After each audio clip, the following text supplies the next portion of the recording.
इसके बाद एक सवाल है, अस्सलाम वालेकुम। वालेकुम अस्सलाम रहमतुल्लाहि व बरकातहू। क्या पर्दा करने वाली लेडी हाई हील्स पहन सकती हैं? नंबर 1। नंबर 2, हील्स भी कोई बहुत ज़्यादा हाई होती हैं, मसलन 4-5 इंच, तो किसी में 1 इंच ही होता है। दारुल का फतवा है कि जायज़ नहीं है। बेनोरी टाउन का फतवा शायद जायज़ का है।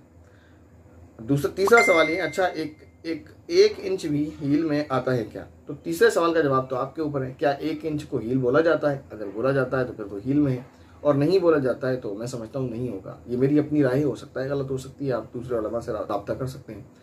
सवाल ये है कि मैं आपको इसका एक जवाब दूं, शायद आपको हैरानी हो या पहले से आपके इल्म हो, लेकिन मुझे जब मालूम हुआ तो मुझे हैरानी हुई थी। ये जो हाई हील हैं जो आजकल औरतें पहनती हैं, ये इसकी ईजाद मर्दों के लिए हुई है।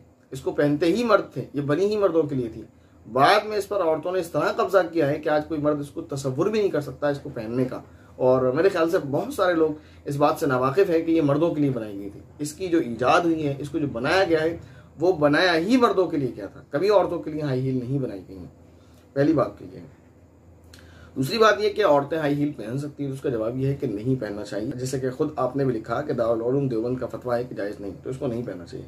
अब आपका ये कहना है कि बिनोरी टाउन का फतवा शायद जायज़ का है, तो बिनोरी टाउन का नहीं है, जामियातुल आलमिया बिनोरिया कुछ इस तरह नाम है मदरसे का, पाकिस्तान के अंदर ही है, या जामियातुल बिनोरिया आलमिया इस तरह नाम, जो भी है, मुझे इस यानी बिनोरी टाउन नहीं है, वो जो भी है उसमें फतवा है। लेकिन उसमें सवाल ये था कि ख़वातीन औरतों की मजलिस में हाई हील पहन सकती हैं, तो उसका जवाब है कि जी, ख़वातीन औरतों की मजलिस में हाई हील पहन सकती हैं। लेकिन उन्होंने जो जवाब दिया, ठीक है उन्होंने, लेकिन इसमें वो चीज़ भी पेश नज़र होना चाहिए जिसको दारुल उलूम देवबंद ने कोड किया है, वो ये कि औरत जब हाई हील पहनेगी औरतों की मजलिस में, तो ऐसा तो नहीं वहीं जाकर पहनेगी, घर से निकल कर भी जाएगी, रास्ते में भी होगी। तो बहरहाल एक तरफ ना देखिए, वो सिर्फ औरतों की मजलिस में पहन कर नहीं बैठी होगी, बल्कि रास्ते में आ जा रही होगी। और सिर्फ औरतों की मजलिस, अगर वाकई उसमें सिर्फ औरतें ही औरतें हैं तब तो बात है।